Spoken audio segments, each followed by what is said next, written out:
Hey everybody, so it's Sparrow. Welcome back to my channel, and we are gonna do this beautiful Norvina Halo Eye.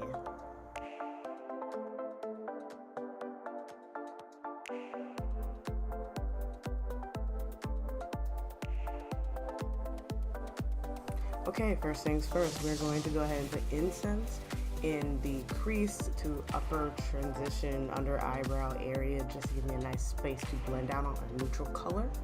And then on top of that, we're actually going to go ahead and try out something. I didn't know where I was going with this look, so I went ahead and popped eccentric into the outer corner and into the crease a little bit.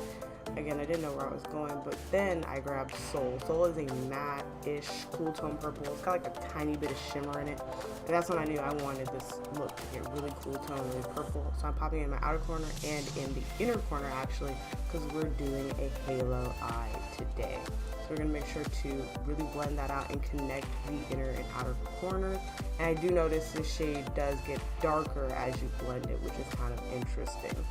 Then we're going to go back into incense, and we're using the BH Cosmetics. It's my Ray 06 brush just to blend all this out. No more harsh lines, you know how we do here. We really want to make sure it's all smooth. Next, we're going to just go ahead and pop on Celestial, and I'm using my finger to do that. I didn't feel like I needed to really be very fancy or special about this, but it definitely did the job much better than probably trying to wet a brush and figure it out and all of that. And then to blend out the sides of that, I'm going to use Drama and a MAC 217 just to make these edges extra soft, but also semi-shimmery since Drama is a shimmer shade.